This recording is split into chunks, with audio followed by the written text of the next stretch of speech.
What's going on, everybody? Welcome to another edition of SEC Talk with Holden and Cody. Cody, welcome to another episode of it, brother. Hope you're doing good tonight. I know you got to be doing good after a big win over Tennessee like you guys have. You look like you lost. I think it's pretty much I'm tired, man. I'm old. Played wiffle ball earlier, and I'm not as young as I once was. He's playing wiffle ball. Oh, that's good. That's good stuff. Well, good. I'm glad you got to have, hopefully, at least a relaxing weekend when it comes down to it and all. We got some fun stuff to get to. Had a few games around the SEC. Had a lot of games around the league that we'll get to as well. Some news that we'll jump into. Also, we'll go through the top 25, obviously, like we always do. And then review our picks. I mean, that's the bulk of it. You know how it is if you guys have been with us long enough. One thing right off the top that I want to hit you guys with, we have opened up our listener support. So if you guys want to support us monthly, I think they give you options, a couple different options for supporting us. Hey, we would love it if you guys would support it. That's awesome. You can click the link. I think it puts a link at the end of the episode wherever you're listening, whether it's Apple Podcast, iHeartRadio, Spotify, doesn't matter. It should be in the description. Yeah, should be at the base of the description. So you guys check that out if you guys want to support us. Be awesome. We'd greatly appreciate it. Other than that, we'll jump right into it. Cody, I know you've got some news outside of up there in Tuscaloosa that I'll let you break. It's not really breaking if you watch game Saturday. Yeah. First play of the game, man. First play of the game. To me, our best receiver. Yeah. Jalen Waddle went down with a lower leg injury, and he's out for the season. Now, I ain't seen details on it yet. I'm sure they released them yet. I was trying to find it. I couldn't find anything yet on it, exactly what happened. But just speculating, I'm guessing it was a lower fracture just because the way he was acting whenever he got hit. If you saw the play, like every time we play, they get wrapped up from back and just rolled over his ankle and just couldn't put no weight on it. He had to get hip off the field, but it is what it is, man. I hate to see Waddle go down. It's going to put a lot of pressure on Devontae Smith and Mechie. But at the same time, we're going to see excuse me. We get to see some more younger faces come in. You would have some younger guys who are having to step up now, but now you can see what they're going to do. The good thing is the rest of our schedule, I think, I don't really want to put it in a bad way, but it's almost a cakewalk. Yeah. I mean, not too many threats left on our schedule besides possibly Auburn. I mean, maybe, I don't know. Just based off what's going on the past few weeks with Auburn, you really don't know. Yeah. Or even LSU. LSU can still be a big threat, but we got Mississippi State next week, then the off week, so that gives them time to get these younger guys in, get them some reps during practice and work with them, get them used to these reps, which I'm sure they're used to, but get them more prepared for game time. So I'm sure we'll do just fine. I hate to see Waddle go down. He is a junior, so if he declares for the draft or not, what I've noticed here lately is if you have a player like Jalen Waddle, Dylan Moses, for example, got hurt last year, could have went. So I stay one more for his senior year. I'm hoping Jalen stays for one more year, but at the same time, you never know. Yeah, that's true. So let's see, y'all have played. He's technically started in 4 games, right? So, yeah, technically started in 5 games. So he would be. Well, I guess there's no eligibility this year, so it doesn't matter whether he was to come back or not. So, but like you said, prayers to him for certain. I think the last I saw was I think Nick may have actually came out and said, or I read somewhere that they said it was a broken ankle, which is what's keeping him out. I'm not 100% on that, but that's the last thing that I'd seen. While you look at that, one other piece of news that's outside of the league that I saw was Wisconsin's quarterback Graham Mertz, who he had a record-setting career start Friday for Wisconsin in their win He actually tested positive for COVID-19 over the weekend, so played on Saturday night, or excuse me, actually it was Friday night for Wisconsin, and over the weekend has somehow come down with the virus. So, and while he's looking as well, I'm going to go ahead and pop up your top 25 that has dropped here on the side of the screen for you guys on YouTube. Again, you guys on podcast, follow the link in the description. You'll be able to find our YouTube channel and watch there. Also, the lone 4 games in the SEC will be on the other side there for you guys to check out. Seeing anything there? So here it is right here. Yeah, I just found this right here. This is off of the ESPN. Mm-hmm. So Alabama wideout and return specialist Jalen Waddle is expected to be out for the rest of the season from suffering what Coach Nick Saban called a combination of a high ankle sprain and a fracture. It's the same injury that Kenyon Drake suffered back in 2014. Now, that he only missed half the season, but I think that was at the beginning of the season that when he got that injury. Either that or so he's able to recover. Yeah. This is a comment from Saban now. We're going to fly him back privately with doctors and take him back to Birmingham and see what we can have done right away.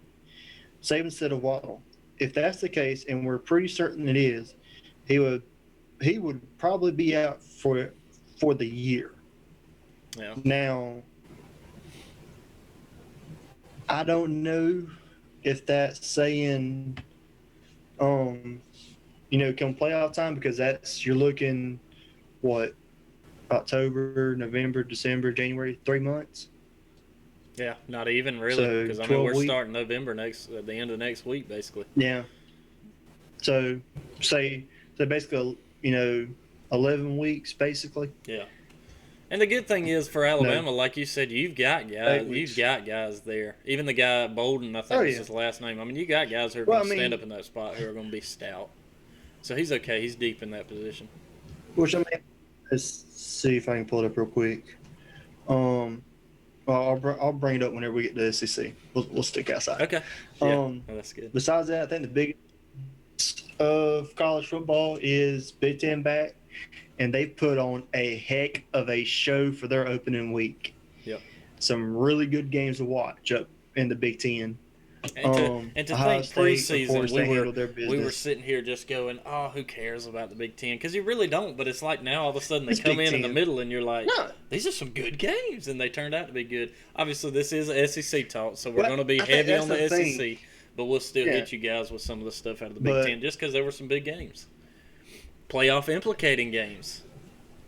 I think the biggest game, definitely. Ohio State, of course, they handled business, no problem there.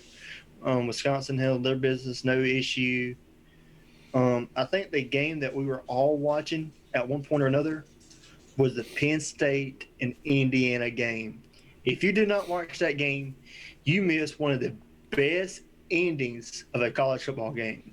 Yeah, that's where they say, where that slogan, inches make champions, come from right there. And speaking of it, go ahead and run through the top 25 because you're going to see where those two teams come in a pretty critical spot there because obviously Penn State, I think last week was ranked like 8th.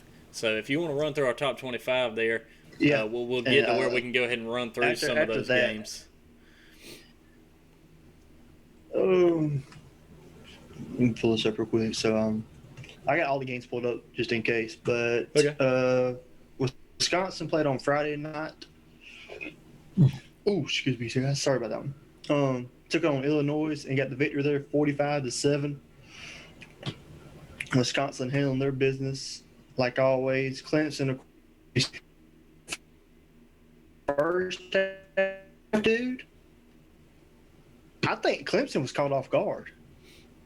First half, Clemson and Syracuse. Syracuse came out fighting. Yeah.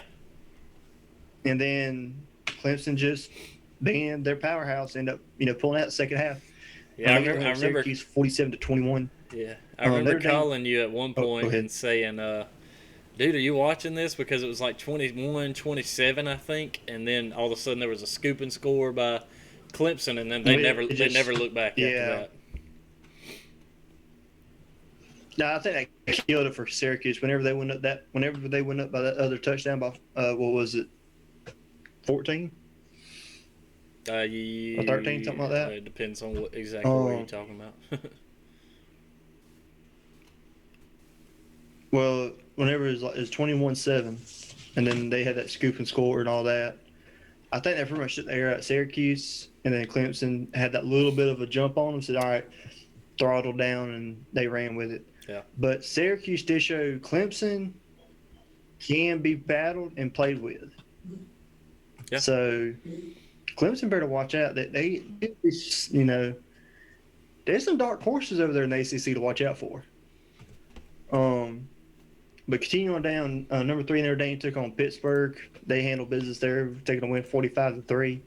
Again, guys, we are going to skip on the SEC in the top 10. I think it's only 1 or 2 right now. Yeah. Then we'll cover them. Really, only one that played in the top 25 this week. Yeah. But continuing down, Nebraska taking on Ohio State. Ohio State coming out of the gates like they ain't skipped a beat, taking the victory there, 52-17. Another close one in the Big 12, in Iowa State, who upset Texas, right? Either Texas or Oklahoma. It's always hard for me to keep up. It was 1 of 2. Yeah. Well, number 17 Iowa State took on number 6 Oklahoma State, and Oklahoma State came out by a field goal, 24-21. Talking about by the skin of your teeth. So Iowa State getting that lead there in the Big Ten for their division. The Penn State and Indiana game, I don't think this one went how anybody thought it was supposed to go. Penn State coming in ranked number 8, puts up 35. Indiana, unranked, comes in and puts up 36 in overtime. The ending to that game, I think, is probably one of the greatest ones. I know you were talking about it during the game. That, they go to overtime, tied up. What was it at? 28, I think, 28 all. At the half there, it was... Yeah, 28 all. No, the Penn State Indiana game, it was 17-7 going into the half. Are you talking about the end of regulation? Yeah, it was 28 all. Regulation, 28 all. Sorry. So, 28 all at end of regulation. Penn State gets, they do the coin flip. Penn State wins, or Indiana wins, says they're going to play defense first. Penn State goes in, scores, kicks a field goal. Up 35-28. Here comes Indiana.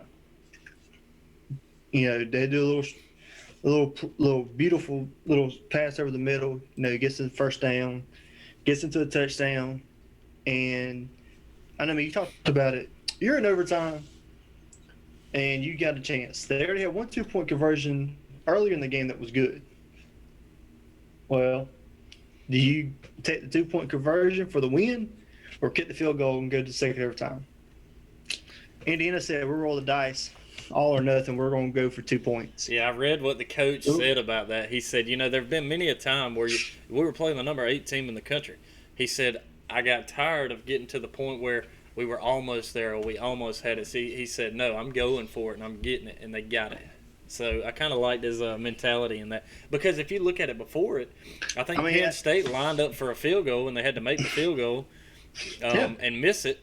And that gives an opportunity. And then it was like the timing of everything also mattered. And Indiana had just enough time to drive down the field, and they still had to score 8. They had to get the 2-point conversion to even go to overtime. Well, they got that. And like you say, turned around and did it again in overtime to be able to win the thing. It was pretty cool. Yeah, I mean, that dive the quarterback did for Indiana, man. Very controversial. You talked about it, up for grabs. That one, and I think you even talked about it because of the way it was called on the field. Yeah. It's so hard to tell, exactly what happened because you couldn't really see when the ball hit the ground. You didn't have a good angle on it. So it was a judgment call. Yeah. And because of the call on the field, you couldn't really return that call. Now, if they called it incomplete or called it a failed 2-point conversion, I think that call would have stood as a uncompleted 2-point conversion. Yeah, no good. Just because it was so close, it's hard to tell. Yeah, for sure. But Indiana gets the win there. Continuing on down, Cincinnati gets the win over SMU.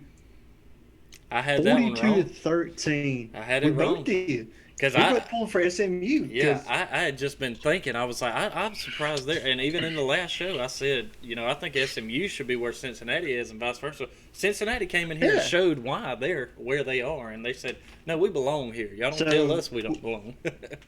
Took care of business. We learned our lesson. Don't talk about Cincinnati. Clearly. Now going into the half, I mean, it was 14-10, but Cincinnati shut them down in the second half, and they kept rolling, scoring 2 touchdowns each quarter. But they came out firing on all cylinders after halftime. That's right. They had that Nick Saban conversation. Continuing on down, Miami gets a win over Virginia, 19-14. Miami, they're just skipping by, ain't they? Hey, they're getting it done. If there's a win in the column, there's a win in the column. You gotta take it. Yeah. BYU takes on Texas State, handles them no problem, 52-14. North Carolina, number 14, taking on number 23 NC State, 48-21. I didn't get a chance to watch that game, but I heard that it was really good. They made up for that loss to FSU last weekend. Oh yeah, they definitely have redemption on that game. Yeah, for sure. Continuing on down, another game you had was number 18 Michigan taking on number 21 Minnesota. Another one of your Big Ten teams. We both thought that this game was going to go Minnesota's way. They're at home. The Golden Gophers, we thought they would pull it out. Unfortunately, Michigan Wolverines came in fighting. They took the win 49-24. They came in hot. They came in swinging. Michigan, I think they're on the road to prove they're up for something. Jim Harbaugh, I think he's been on the bubble long enough that he's like, I gotta get something done here. Yeah. So I think he's after redemption this year. Yeah, I think coming in scoring 35 points in the first half, that's pretty good to come in on fire as far as your offense lights out, especially as good as a season as Minnesota had last season. Oh yeah, I mean, Michigan, I think they've been under that radar all past few years, and Jim Harbaugh just really had to produce a winning team. Maybe he can turn around there for the Michigan Wolverines. Yeah, well, he's had winning teams. It's not necessarily the winning team thing. It's just really it comes down to, can you beat Ohio State? Because if you can't beat them at the end of the year, it doesn't matter to anybody. That's where they stand right now. He's got to beat them, and that's going to be a tough one to have to beat. He's got to beat them. It's going to be a tough one. Yeah. It's just like Kirby needs to beat Alabama. Coach Day up there. Yeah. Well, he'll have a chance in the SEC championship. Hopefully. I think with Waddle out. Hopefully. Anyways, we'll talk about SEC here in a minute. Besides that, we do have an upset alert there. Wake Forest getting the win over number 19 Virginia Tech, 23-16. Wake Forest surprises me, dude. There's one of those teams that you don't never know what you're going to get whenever you're playing them. But they came out Saturday night and put up a good fight and got the victory there over Virginia Tech. Continuing on down, number 22 Kansas State handles Kansas, no issue there, 55-14. Marshall getting a win over Florida Atlantic, 20-9. Coastal Carolina ranked 25th, gets a win over Georgia Southern, 28-14. I know we both talked about that game. We thought Georgia Southern had a little more fight into them, but they did. I think Coastal Carolina there and that. Yeah, that fourth quarter, Coastal Carolina, they just put a couple touchdowns on the board, and Southern couldn't answer. Still was a good game those first three quarters, though. Oh yeah, I think Coastal Carolina's being underrated. I'll say I've underrated them. Past few weeks, but they're at to prove something. Coastal Carolina's a team to watch there for, and I think they're Conference USA or Conference America. Let's see here. I had it pulled up just a second ago. Here it is. They are Sunbelt. Sunbelt, Funbelt. Sunbelt. Oh, that's right. They are Sunbelt. I want to say they're Conference USA. Let me scroll down through all of these. Well, let's see if you want me to real quick. I'll run through the top 25 before we jump into. Well, that was the last top 25 game. No. I mean the rankings before we jump into the SEC scheduling. Well, let's see. Let me go see if there's any more games that were real good to watch this past weekend. Okay. Oh, there's one. Hit me with it. My Raging Cajuns That's got to right. win, That's boys. right. That's right. I knew that was going to come from you. It seemed like there was one other that was not in the top 25. That was a good one as well. Oh, Louisiana Raging Cajuns get the victory. He's going to keep with them all year. I'm going to get you a shirt that says Raging Cajuns I'm telling on you, it. I want a shirt that says Raging Cajuns. Start his own podcast, the Raging Cajuns. Let's do it, guys. Let's see. Let me scroll through here. There's another I saw that was a good one, apparently. Oh, yeah, they took I know off. one of the ones was the Auburn Ole Miss, but we'll get to it with the SEC conversation. Yeah, actually, the Louisiana Raging Cajuns UAB game. They get the win there 24-20 against they're at UAB. So that's what you get for doubting them. That's why they get the victory. You doubted them. So I think there's some pretty good games. Army gets the win this past weekend. Oklahoma beats up on TCU 33-14. Memphis handles Temple easily 41-29. Louisville getting the win over Florida State 48-16. Yeah, that's tough. We thought Florida State was going to look a little bit better after that win over North Carolina last week. I don't know what's going on with FSU, man. I don't think they know what's going on. And Rutgers, what is this?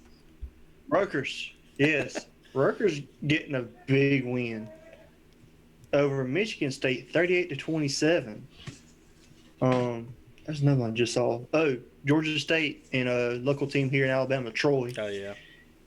Troy couldn't pull it out, man. Right at the end. 36-14 or 36-34. They struggle a little bit there in the Sun Belt. Besides that, I think that's pretty much all the big, time games that we could. That's all the big time games. Yeah, there's a couple other that were kind of close. Baylor and Texas was okay. Texas gets the win 27-16. Houston Navy 37-21. Houston with the win. And how about the end of that? Was it the end of the Rice Middle Tennessee game? Yes. Or nearing it when the guy hits the goalpost like 4 times and it bounces out? I don't see why they would have been kicking a field goal there in overtime, though. Maybe that was the end of regulation for the win. I think that's what it was. Rice would have won it with the field goal and missed it. That was pretty crazy. And how about this? How about the fact that Liberty is 6-0 and they're unranked? Man, I don't understand this schedule or the ranking. I think it's all boiling down to they don't want to put somebody at Coastal Carolina. At least they've come in and proved somewhat, whereas Liberty, Liberty's not really in a place where they're going to be able to prove it. But at this point in time during the year, if your team's 6-0, when you have teams in there who haven't played yet, it's a slap in the face to those teams. Yeah, somewhat. I can agree with that. Like the Pac-12s. With the Pac-12, they ain't played yet. They're not playing for another week. But yet, who you are 6-0, or even you have teams in here who are 3-2, and the only reason they're in the top 25 is because of their conference. Yeah, that's the only reason they're in there. That's another thing. Is Liberty an independent school? They're not, unless I don't recall. I don't recall what conference Liberty's in. Let me see real quick if I pull it up. For example, the best example I can throw out there is taking a team that shouldn't have a way of winning.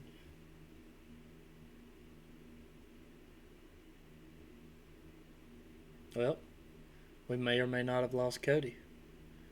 We'll see here momentarily. See if we can get him back. Well, in the meantime, there he is. Maybe he's back here. Oh, sorry. We froze. You're okay. Well, I just had a whole spiel and it just went to crap apparently. Well, I'll tell you what. Let me run through our top 25. Let me run through our top 25 rankings real quick so we can get to the SEC before everything starts getting real choppy with this Zoom call, because y'all know how Zoom is. If you've been in this pandemic long enough, which we're all here together, y'all know that the Zoom calls can get a little bit tiring and sometimes they're not the best. Yeah. So let me run through our top 25 real quick and we'll get to it. Clemson stays in that number 1 spot at 6-0. Alabama falls them up 5-0 after the win over Tennessee. And then, lo and behold, exactly what I figured would happen. They'd throw Ohio State up there in the 3 spot. They'll jump a couple spots after their win. Somewhat rightfully so. I still wish they wouldn't have started as high as they did. I mean, what can you do? Moving on, number 4, Notre Dame staying in that, well, not staying, but they're staying above Georgia, at least in the 4 spot. 5-0 Okay. Georgia with the bye. What's up? So, little tidbit for you. Liberty is undefeated, is a independence conference. They're in the independence. There's also another team that's in the independence that is ranked. Let's see. BYU. Oh, yeah. I ain't thinking about BYU. How is BYU ranked, but yet Liberty's not? I guess because BYU's BYU's maybe played a couple people. actually, yeah, but Liberty's putting up same numbers or better. That's true. Which, I mean, it may come down to Let's they ain't see. playing nobody, which, let's see. They are getting their second They play best. Western- They are second best at getting votes to be put in the top 25. So if they continue to win, they'll squeak in there probably next week. Well, they got a game next week, and I think it will give it to them. Who they got next week? Not this coming weekend, but the following week they got Virginia Tech. There you go. There you go. Take down Which Virginia Tech is used to be 3-2, top 25, but yeah. I think if they take them down, if they take down Virginia Tech, I think they should be in talk for a top 25, give them 25th spot. There you go. All right. But well, you had the Pac-12 at that time. Anyway, sorry. All right. no, you're good. Continue on. Moving on with it, I think I left off with Notre Dame in the 4 spot. Georgia with the bye week coming in at the 5 spot, 3-1. Oklahoma State staying steady at 6. They're 4-0. Cincinnati proved that they belong in the top 10, and they moved up a couple of spots to that 7 spot. They are now 4-0. A&M falls a spot because of that to the 8 spot, and they are 3-1 after the bye week this week. Wisconsin moving up a good bit after their win this weekend, which is actually Friday night, to the 9 spot. Florida staying steady there in the 10 hole. BYU slides up Another one team to the. Excuse me. Another team getting jumped. Wisconsin jumping Florida. A 6-0 Florida. Yeah. Or no, 6-0. 2-1 Florida being jumped by 1-0 Wisconsin that also jumped BYU, which is undefeated. Oh yeah, you can look That's at all about the you can look conference, at a 11 ranked BYU that's 6-0, and even a 4th ranked 5-0 Notre Dame and Ohio State. They've steadily been climbing without playing. But I mean, it's like we've talked about in the past. Ohio State is going to be in that 1, 2, or 3 spot, whether we want them there or not, because they're going to prove it. And until they don't, they'll fall. But they probably didn't have to play a game.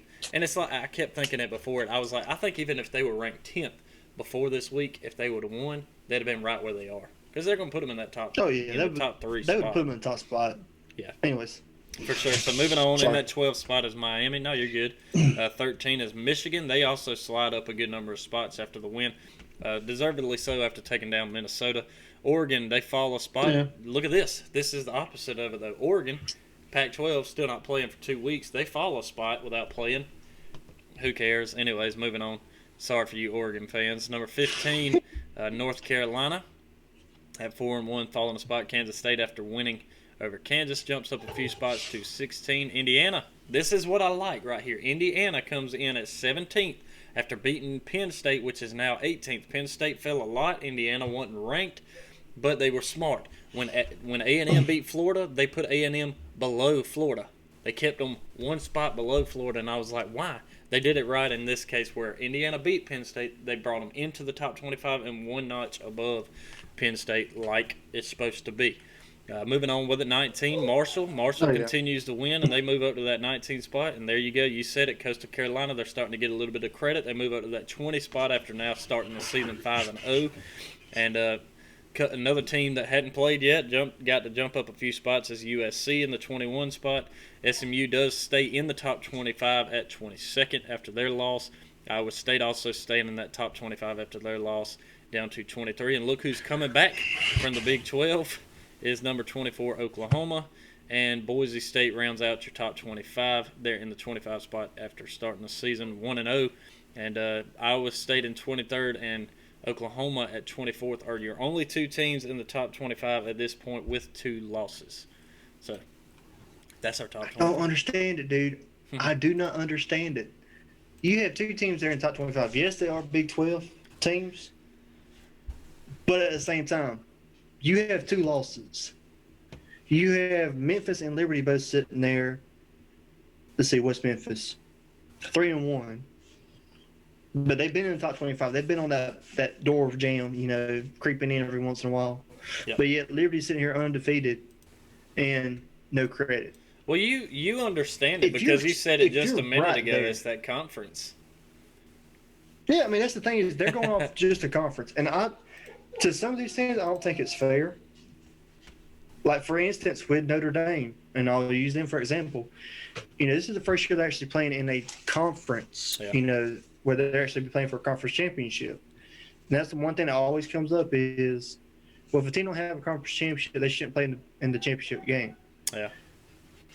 Well, sometimes those teams that don't have a conference, it's because of the school systems. They don't something about the school system or the school. It doesn't want to go with the conference or whatever. But at the same time, they have just as well as talented players that will go pro. Yeah. They produce, to me, I think they produce some of the better athletes. Because you have these players where, take, Alabama, Georgia, or Ohio State, for example. Everybody wants to go there. You want to go to a championship winning team, which is great. But at the same time, if you get to these big teams, if you're not a A1 5-star player, or if you don't, sorry, my dog's crying. It's okay. But if you don't produce big numbers, you're going to be third or fourth on the depth chart. You may never see the field unless you're blowing a team out. But besides that, I don't know, dude. It's no, you're good. You're good. I've been back and forth on that for a while. Yeah, So I get it. Well, to kind of conserve on some time, let's roll on and let's get into our conversation around the SEC, so we can run through a few of these games. Had a couple of good games in there, I guess you could say. So let's start it off with the only ranked team in the SEC that played this weekend, which is your Alabama Crimson Tide. I'll let you take it away because I know one thing. Najee Harris had another good night, didn't he? Man, I'm telling you, if he keeps on doing this, yeah, you do have a quarterback over there in the ACC who's putting up big numbers. But if he's putting up these numbers like he is, it's going to be hard not to consider him for the championship, for the Heisman.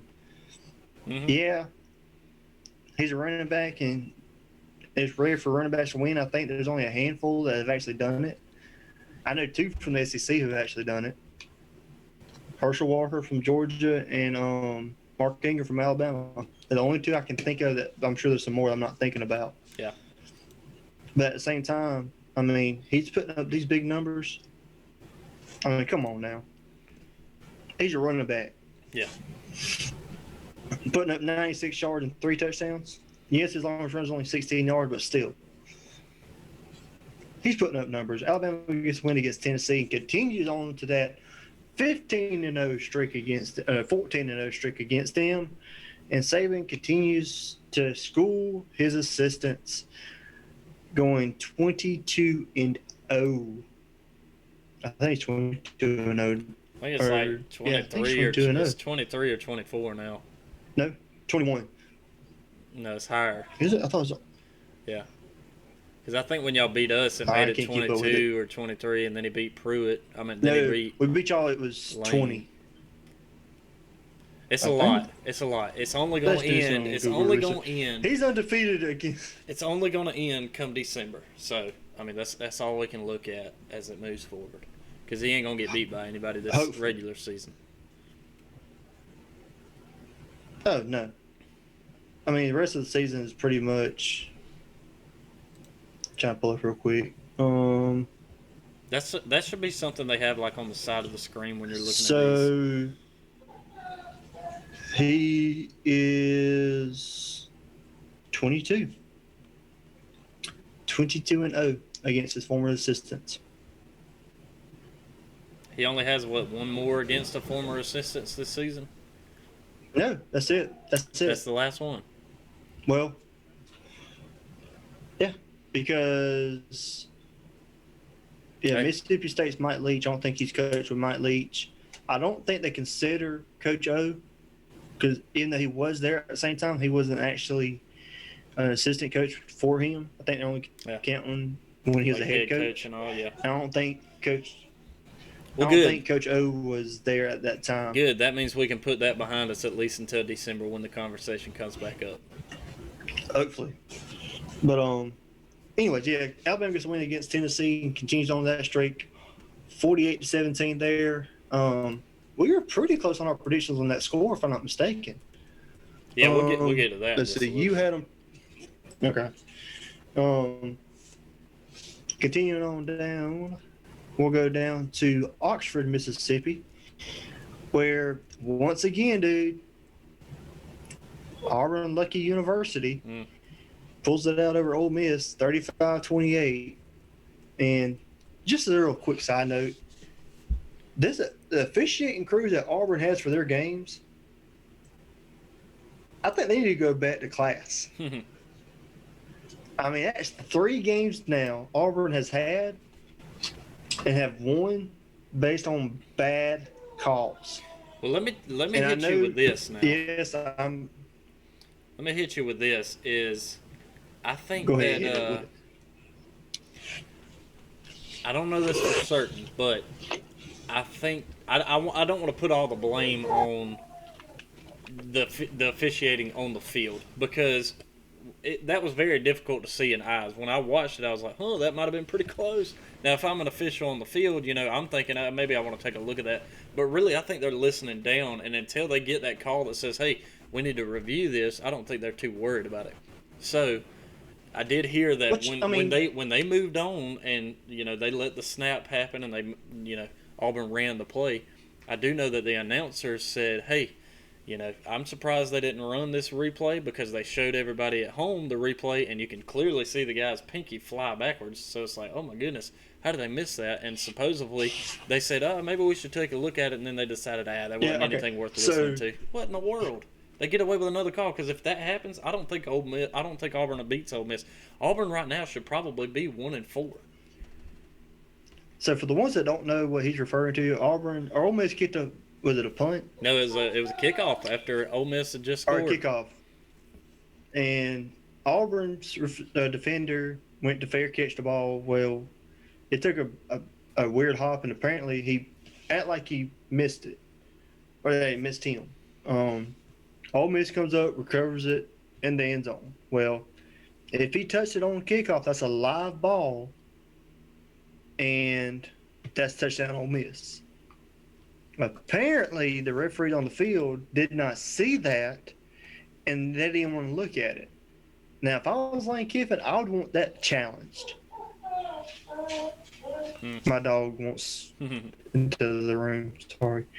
But, I mean, I don't know, dude. Auburn, past 3 weeks, Auburn has had some calls that they have gotten away with, and it makes you wonder what's going on there. I mean, 1 or 2 calls, that's fine. I don't think it's just all 3 consecutive weeks. Yeah. Well, I mean, I think not just because of Auburn, but I'm just saying on the calls in general.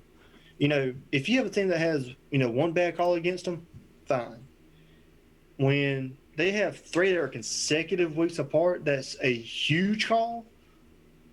I mean, the one against Arkansas, that was the game, like, if they don't call that play, Arkansas won. Yeah. I mean, I don't know what's going on there, but 3 consecutive weeks makes you start to wonder what's going on. Something's weird about that. I mean, if you flip-flop that makes it a 35-28. First of all, it flips the score. Granted, there's still time on the clock that Auburn probably could have gone down and maybe scored, but maybe not. We don't know for certain, but the difference in it was that the Ole Miss player landed on the ball. Whereas in the Arkansas situation, You know, they said that there was no definitive answer because nobody jumped on it immediately, whereas the Ole Miss players were also smart to jump on that ball. So if that was the case, hey, they got it. Yeah, But definitely some officiating stuff has to be squared up there around the SEC. I think the SEC needs to have a meeting this week with all their officiating crews and say, look, y'all have to do a better job on these calls.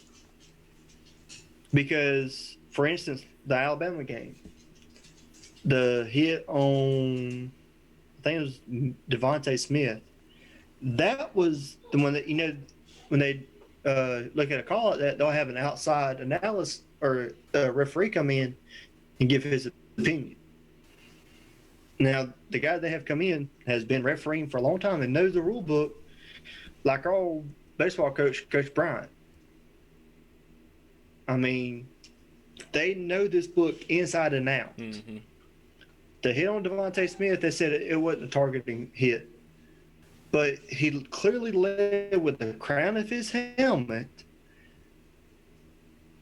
as he's catching this ball. He's a defenseless receiver. Yeah, I'd have to go back and look back at it. Oh, yeah. Go back and watch it and just look at that and see it. And that call to me should have been a targeting call. Yeah. Now, granted, it don't matter, but still, these referees, I think, SEC needs to have a better job with their referees and making sure they're making these calls like they need to be, not, half-assing them like they've been doing. Excuse my French. Now, granted, like you say, you can't be perfect, but we can definitely do better, especially on the reviewing side. There's a reason there's cameras out there that you can actually get reviews on stuff now. One other note that we were just talking about, Nick Saban is 24-0 now after beating Tennessee against his assistants. So let's go ahead and jump into the Kentucky-Missouri game. I think you had this one. You were pulling Missouri on this one. I thought Kentucky might keep it going after the past couple of weeks, but they didn't. Look, after Missouri's coming off that win off LSU, I knew they had a head of steam. The win over Tennessee is one thing or another for Kentucky, but I think Missouri's win over LSU proved a point. Wasn't that one the week previous, though? Didn't they have to sit for a week before playing this game? No. Oh, I thought they ended up taking a bye last week after that LSU game. Missouri. Yeah, they did. No, hold on. Oh, that's right. Their schedule's all screwed up now. Yeah. Because they had... Well, your sheet of schedule ain't going to matter in comparison to the changes. Well, hold on. Yeah, let me look back on actual... Yeah, because, see, I think both of those weeks got changed. Okay, they had the postponed Vandy. Yep. So they had the week off after LSU. And the Florida game got moved. Then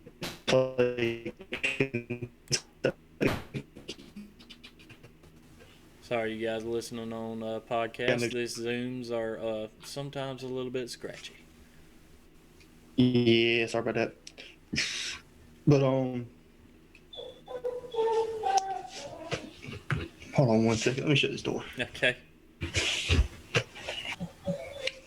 All right. Sorry about that, guys. We are back with it now. Back with what you were talking about, Cody. Yeah, so Missouri had the bye week last week, basically. That game against Vandy getting postponed. But I know we were talking about that Kentucky or Missouri game. Like I said, Missouri being at home, I think that was the difference in that game.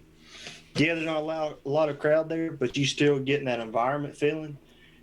And I think that was the biggest address for Missouri to have two games back-to-back at home and a huge win over LSU there.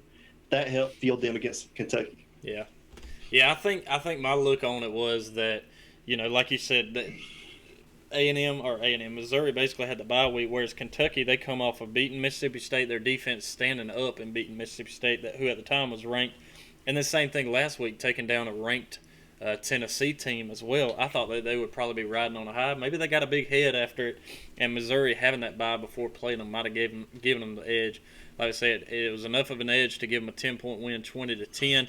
Let's jump down to the other Louisiana they ain't the Raging Cajuns. So the Bayou Bengals down there as they Well, I take don't on. know. After that game, they may be with the Raging Cajuns. They're taking on South Carolina. Kind of another little thing. I think you took South Carolina in this one, and I was riding a little higher on LSU. Thought it would have been a little bit closer than this, but LSU, they actually came alive and took South Carolina I will for say a that ride. freshman quarterback impressed me. Yeah, 52-24. Well, I tell you what, while we're on it, I mean, a couple of your stats were that freshman quarterback. Running back also runs for 135 yards. I mean, they got the job done in all aspects between quarterback play, between running back play. But let's go ahead and jump and throw our Crimson Dog of the Week out there for you guys because, I mean, it's worthy. And this is the guy that we want to talk about when it comes down to it. Cody, I'll let you do the honors. Yeah, man, we talked about this a little bit before. And, just coming off a freshman starting in I'd say a pretty big game against South Carolina. I mean, both teams coming in this game. LSU coming in 1-2, having a rough start to this year, where South Carolina's 2-2 on the season before this game, I believe. I may be looking at old stat numbers. No, you're right, 2-2. Yeah. So with that going in, you have a freshman quarterback in. Yeah, they have some training during practice, but when you get into a game, that's a whole new, different type of feeling. Yeah. But at the same time, he went 17 for 21 with 265 yards, 2 touchdowns, and interception. Our Crimson Dog of the Week is the freshman quarterback down there in LSU, TJ Finland. Yeah.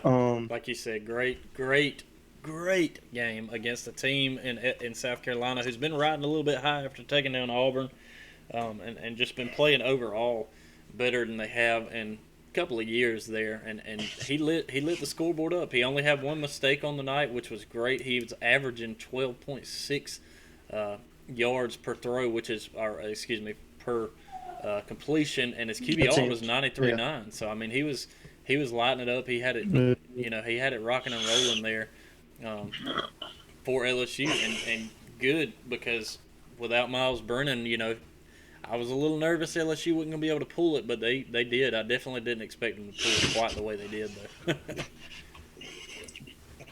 Yeah, I mean, he even has 24 yards rushing on 8 carries also. So, we talked a little bit beforehand and a little bit through the year so far about LSU down there, what they're going to do. Especially after you come off the national championship year last year, losing your best quarterback in a long time in Joe Burrow, and a bunch of great players, and you have several, who opted out for the season. So it's really interesting to see LSU adjust like they have. And I think TJ Finley did a great job. I think with them being at home did help him feel comfortable there. So it wasn't too much, and having, even 20% crowd there. I mean, even 21,000 still makes a difference there in Death Valley, especially at night. So I'm glad to see LSU kind of making some adjustments and changes down there. So hats off to TJ Finland there. Yeah, no, for sure. Well, I'll tell you what. Let's go ahead and jump into we're going to review our picks from this past week. I'm going to get a little bit going here for us so we can check it out. I'll get it pulled up from the screen for you guys, and boom, there it is. Cody, your picks were Auburn and Ole Miss. Well, we each did all of the SEC. I was close. Yeah, yours was actually really close. You had Ole Miss getting the win 45-28. And Auburn pulls it out 35-28. It wasn't too bad. Team. So it takes a loss there. You have Alabama and Tennessee. Alabama winning 42-17. Really close on that one. You were only off by 6. I was almost on that one. Alabama needed a couple field goals to even it up for you there. 48-17 in the win. Wait, what? So you get a win there. A couple of field goals on that one would have been 6 more points there, buddy. That would have made it 48-17. What, I put the wrong score up there? 6 and 1, only 7. Yeah, I had 41-17. It was 48-17. Oh, I don't know. 7. I had you written down for 42-17 there. Oh, I did 41. Well, you probably wrote some chicken scratch. It was actually a 2, and you just don't believe it. Anyways, moving on with it here. There's proof right there. Proof. Yeah, that was good proof on the chicken scratch. Anyway, here we go. Kentucky, Mizzou. You have Mizzou 21-17 in the win. They do win 20-10, so you get another win there. And then the LSU South Carolina game, you had it picked as South Carolina 31, LSU 21. LSU pulled it off 52-24, so you fall there. Moving to 7-5 on the year. Hey, it's still winning records, so keep rolling with it. Jumping over on my side, I had Ole Miss getting a win 48-31. We both had the pick of Ole Miss with that one. Both take a loss after Auburn gets the win, obviously. No, not really any kind of a confusion as far as picking Alabama in this one. I had it 54-17. They win 48-17, obviously, so that's a win. And then the other one that you and I were opposite on was the Kentucky-Mizzou game. I thought Kentucky could pull it. They don't. I had them 27-13. Obviously, they lose, so I fall there. I did take LSU. Thought it'd be a little bit closer. 31-28. Ends up 52-24. So LSU gets the win and gives me the win. I move to 9-5 on the season. Looking over at MadDawgs' pick of the week. Poor MadDawg just can't get it together here. He decided to go against his odds and pick Ole Miss this week. And Auburn gets the win. Unfortunately, he falls to 2-5 on the season. So I know he's just kicking himself. And probably not necessarily too excited as far as how the picks have been going so far this year. But hey, nothing you can do about it. All he can do is continue to move forward and try to get a little bit better as the weeks go. Will that happen? I don't know. But, there's nothing that you can really do about it but move on. So that's what we're going to do. I think we got better luck. You got better luck calling a coin flip in there than your an Auburn game. Yeah, no, that's true. That's true. Let's see. One other thing I'm going to pull up for you before we get to our high school stuff is the SEC East and the West rankings. I pulled it up here for you guys on video. Coming out of the East, Georgia's still at the top at 3-1. Florida follows that one up 2-1. Mizzou 2-2. Kentucky 2-3. Tennessee 2-3. South Carolina 2-3. Vandy hanging up at the bottom 0-3. I think there were a couple of movements in this one, but I think in the West, I don't think anybody moved as far as rankings go in the West. But I'll pull it up for you here. Alabama at the top 5-0. A&M following them up in second at 3-1. Auburn in third at 3-2. You got Arkansas and LSU there at 2-2 following that one up. Mississippi State at 1-3, and Ole Miss rounding out the bottom at 1-4. And that is our shakeup of our SEC East and our West rankings. Cody, we've gotten through a lot of the stuff that we wanted to get to. Timing's looking pretty good. And it's time to go through our Under the Lights segment and talk a little bit about some of the high school football, unless you've got anything else pertaining to some of the college stuff that we've talked about a little bit so far. I think we pretty much covered all the high points. Referees need to do a better job, honestly, but I think that's everybody's input when it comes to refs. Yeah.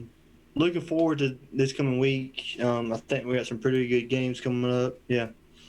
I'm looking ahead. There's some really good games to kind of keep an eye on. Yeah, which we'll get to on Friday's episode. Yeah. So y'all be sure to turn in again on Friday for that. And I guess without further ado, we'll head to some high school Under the Lights. College or high school games. Sorry, not college. No, you're good. Let's do it. You got some of them pulled up there this go around? Yeah, I got some of the Dothan games. All right, pull them up. I'll get the Georgias. Or some of the Dothan area games. Starting at the top, Dothan takes on Smith Station. Dothan gets the win there, 35-31. I do not have records, so I'll apologize for that. You're all good, man. Enterprise takes the win over Auburn, 38-27. Ooh, went way too far. Go back up. The Charles Henderson Haley game was canceled. I'm not sure exactly why. I have to do some research on that one.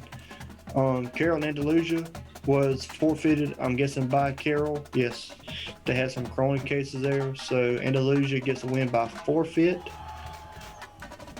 Another game that was canceled was the Op and WS Neal game.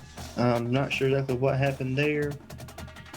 Ashford and Booker T played. Booker T Washington gets a win 36-8. St. James taking on Geneva gets the win there 35-20. A shootout against Dale County and Strom in overtime. Dale County gets the win 21-15. So that game, I think, like it was a really good game there. Continuing on down, Rehoboth gets the win over Northside Mesa. I think they actually played last Thursday, so they also got the win there 45-35. TR Miller and Floatman was canceled. Houston Academy gets the win over New Brockton 21-14. Providence Christian Delville game was a forfeit by Delville. Providence Christian gets the win by forfeit. Wicksburg and Slocum, I know this is the game we talked about that was supposed to be really good.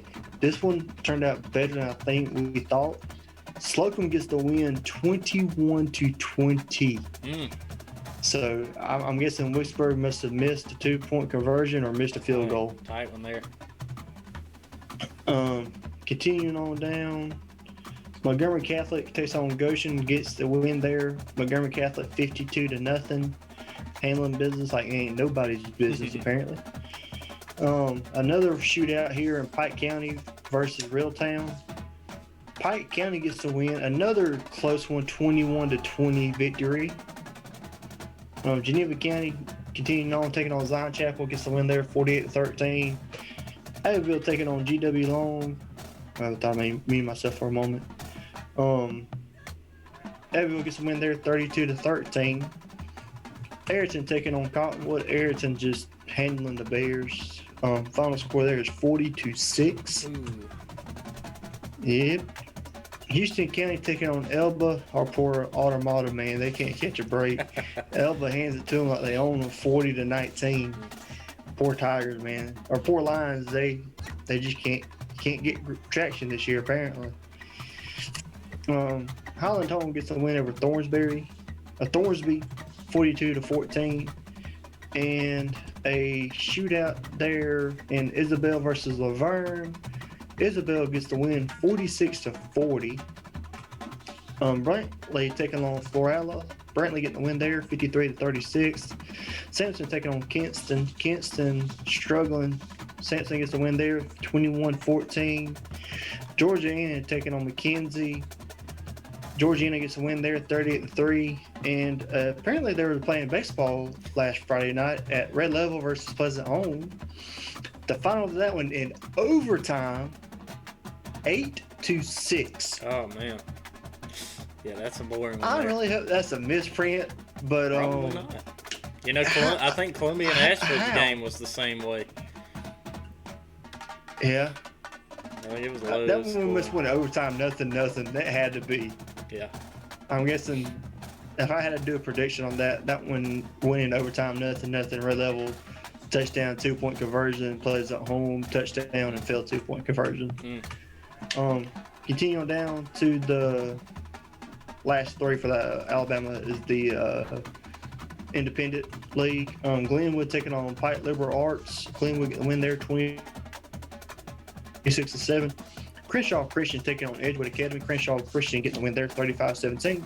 And Abbeville Christian taking on Lakeside. Abbeville getting the win there, 48-26. Boom. There you go. Well, I'm going to jump across the river real quick and talk about a couple of your Georgia scores here. Starting it off, you got Barron taking on Cook. Cook gets the win 32-3. Crisp Academy, big win over Westminster, 54-14. Coffee Falls again at Ware County, 24-14. Going a little bit further north, Dublin gets the win, 35-28, over Wilcox County. Strong Rock Christian, throw my W's in there. It it's kind of like, yeah, we won't go to it. Strong Rock Christian gets a big win over Deerfield, 28-0. Perry takes down, Tiff County actually gets the win against Perry there at the house, 29-10. Clinch County takes down Turner County, 21-13. A couple of close scoring games here. Thomas County Central takes over Westover, 26-25 by 1 point there. Peach County just does slide past Crisp County, who's been really good this season, 14-13. Pelham, another win this week over Miller County, 24-6. Thomasville gets the win over Worth County, 56-28. Irwin County, the Indians popped Atkinson County, 50-6. Fitzgerald over what I think you actually had to go to this one. Fitzgerald absolutely shellaxed Man. Early County 42-7. Do you have any eyes on that one? Yeah, the first half, it was 35-0. Oh yeah. So wow, But we left at halftime. I was gonna say you only Early missed County, two dude. touchdowns in the entire game after that. Yeah. So Well, I think at that point Fitzgerald threw in their second and third string. yeah. There you go. Moving on with it. Cairo gets a big win over Monroe, 42-18. Starting to get on the board now. Hawkinsville falls by 1 at the house to Dooley County, 13-12. And in the independent, Westwood traveled on Saturday up to Athens to play Montgomery Donovan and fell 26-19. I know there was some pretty rough officiating in that game. Unfortunately, both teams were 4-0 coming into it, so it was a big matchup there. Unfortunately, Westwood will fall for the first time in the 2020 season. A couple of games out of your top teams around the country based on Max Sports Preps. I saw a couple of really good ones that were in here where I actually, if I can scroll back to it, give me just a second. Here we go. Did you cover Seminole and Randolph? I didn't. Some of them aren't all on here, but Seminole County got the win over Randolph Clay, 35-0. Good deal. I think next weekend Seminole County and Mitchell County will face off, so that one could be a good one. In some of your top rankings around the country, number 3, St. Thomas Aquinas actually falls to Cardinal Gibbons, 17-10. St. Thomas was even at home and couldn't get the win there. They were ranked again number 3. And a top 10 matchup, number 9 Northwestern taking on number 10 Central. Number 9 Northwestern comes up by a touchdown, 21-14. In that one, another close one. And number 26 Hoover taking on number 15 Thompson. Thompson gets the win, 39-23. And those were some of your closer games there as far as in your higher up rankings. One of the other ones that I know we talked about, Auburn ranked number 39 there back in Alabama. Gets upset by Enterprise. Enterprise takes them down 38-27. I know that was a really good game from what I saw in that and some of the conversation that was going around that. But that, you guys, was our Under the Lights segment on some of the high school football roundup. We're making our way through. Yeah, there's some really good matchups. There's some really good matchups this past weekend, both in college and in high school. I think there's officiating crews always issue in some games, but I don't know if it just seems like more of a problem this year. But hopefully the SEC can get their situation figured out. If not, it's going to be a long season. But besides that, I really don't think we got anything else to add. Real quick, I do want to do a quick shout out to our listeners and our viewers. If you can see us, you do see I am wearing a crimson and white. And make sure to say white. Crimson and white blood donor shirt. If you can, it reverse it, screw me up in the for a second. You're good. But please do donate to your local facilities. If you're in Alabama, you have American Red Cross to donate and Live South. I know that's through, I think both of those are the two major ones. They're nonprofit, so it's all for free. All it does is take a few minutes of your time. And it's something that